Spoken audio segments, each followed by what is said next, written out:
Are you capable of dedicating 13 years of your life, working in silence, toward a goal that might never come?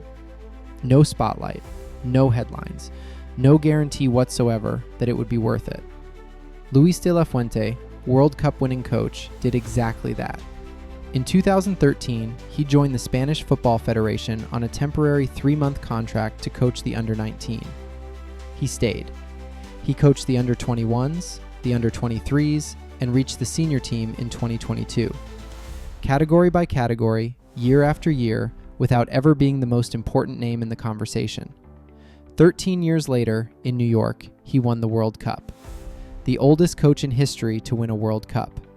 He never managed any of the big clubs in Spain or Europe, and that is why his story is more remarkable than that of any other champion coach. Before 2013, Luis de la Fuente had a different life. He spent years coaching in Spain's lower divisions, and in October 2011, he was fired from Deportivo Alavés after just 9 games.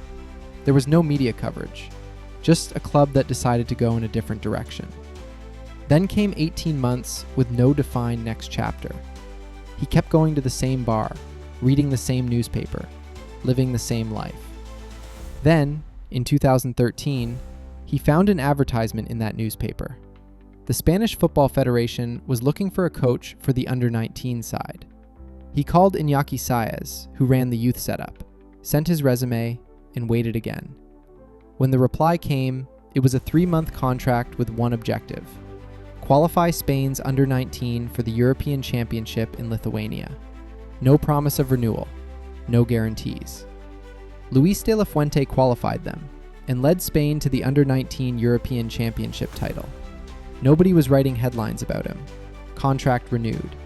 He moved to the under-21s and under-23s. The years passed without his name ever becoming a headline. When the senior manager position opened in December 2022, after the World Cup in Qatar, the conversation was about bigger names, more celebrated candidates. But de la Fuente got the job. Spain went 38 consecutive games without defeat, a record in the history of national team football. They won Euro 2024, and then, in 2026, they won the World Cup, conceding just 1 goal in 8 games. 13 years after a provisional 3-month contract. The same man, the same work. Around 2,000 years ago, a man named Epictetus developed one of the most important ideas in the history of philosophy. He had been born into slavery in ancient Rome. He had no control over his freedom, his circumstances, or what happened to his body. What he built from that condition was a single, radical idea about how a human being should orient themselves in the world. He called it the dichotomy of control. The Enchiridion, the handbook of his teachings, opens with one sentence: some things are in our control and others not. What is in our control? Our judgments, our choices, how we respond to what happens. What is not?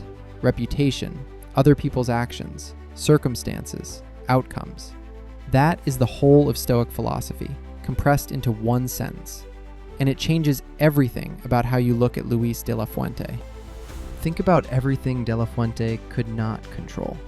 He could not control being fired after 9 games. He could not control the 18 months without a contract that followed.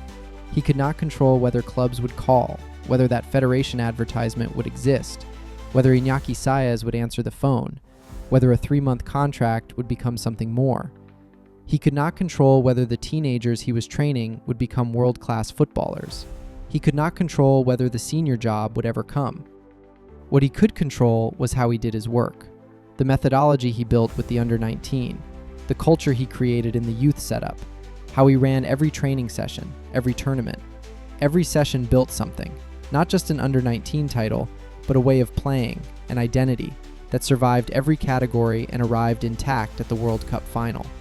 The 3-month contract is the clearest expression of Epictetan philosophy in modern football. He had no power over whether they would renew it, but he had complete power over what he did inside it. Epictetus wrote, "You are an actor in a play, and the playwright chooses the manner of it. Your duty is to act the role given to you well." De la Fuente did not wait for the big role. He acted the small role with the same intention and the same discipline that would take him to a World Cup final. Epictetus' philosophy is not just a tool for dealing with what you cannot control. It is a tool for being extraordinary at what you can control. When you stop spending energy on reputation, on recognition, on what others decide about you, everything is left for the work. 13 years of focus compounds into something football has no metric for. De La Fuente kept making each role he had the best it could be, because it was the only work that was in his control to do. And the big role eventually came looking for him.